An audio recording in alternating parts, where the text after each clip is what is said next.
గోదావరి పుష్కరాలపై గౌరవ మంత్రి గారి సమాధానానికి ధన్యవాదాలు తెలియజేస్తున్నాను అధ్యక్ష. 2027లో జరుగుతున్న గోదావరి పుష్కరాలకు సుమారు దాదాపు 2 ఏళ్ల సమయం ఉంది అధ్యక్ష. ఇక టైం ఉంది కదా అని మనం జాప్యం చేయకుండా ఒక మంచి సమయం ఉంది.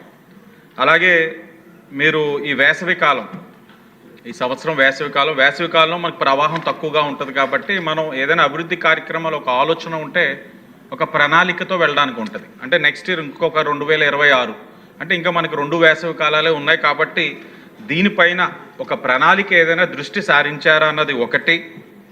అలాగే 6-7 నెలల ముందు కాకుండా ముందుగానే పనులు ప్రచారం చేయడం కారణంగా దేశవ్యాప్తంగా ఈ యొక్క భక్తులు కానీ యాత్రికులు కానీ ఈ పుష్కరాలపైన అవగాహన సహకారం లభిస్తుందన్నది నా తాలూకు ఆలోచన అధ్యక్ష.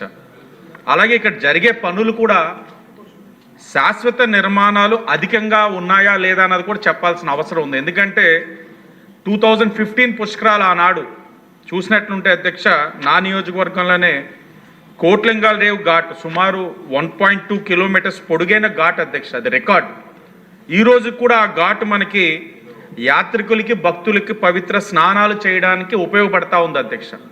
అంటే మనకు ఉపయోగకరమైన కార్యక్రమాలు, అంటే శాశ్వత కట్టడాలు చేసే ఆలోచన ప్రభుత్వానికి ఉందా లేదా అన్నది కూడా చెప్పవలసిన అవసరం ఉంది.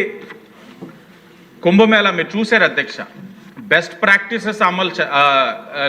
ప్రాక్టీసెస్ తీసుకున్నారు, టెక్నాలజీని ఇన్కార్పొరేట్ చేసుకున్నారు, చాలా సమర్థవంతంగా నిర్వహించారు. ప్రభుత్వం నుంచి టీం వెళ్ళున్నారు, మనవారు కూడా మీరు వెళ్ళారు, స్నానం ఆచరించారు, మంచి స్టేట్మెంట్ కూడా ఇచ్చారు. అక్కడ లోకేష్ గారు వెళ్ళారు, అందరూ వెళ్ళారు. మీరు చూశారు ఏం జరిగిందో, ఎలా ఉందో, ట్రాఫిక్ కంజెషన్ ఎలా ఉందో, వారు అంచనాకి మించి ఎన్ని కోట్లు వచ్చున్నదో. ఈరోజు మనకు 12 రోజులు రాజమహేంద్రవరం, 12 రోజుల్లో మనం అంచనా ఒక 15 కోట్ల మంది మనం అంచనా వేస్తూ ఉన్నాం.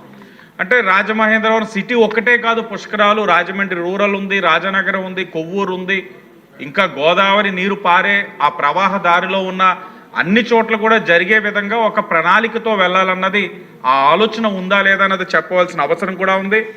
మహాకుంభమేళ తర్వాత దేశం అంతా మన వైపు చూసేలా ఇక్కడ కార్యక్రమం నిర్వహించాలని, తప్పకుండా పుష్కరాలు విజయవంతంగా పవిత్రంగా విజయం చేయడానికి ఇప్పటి నుంచే ఒక చర్యలు చేపట్టాలని మీ ద్వారా తెలియజేస్తున్నాను అధ్యక్ష.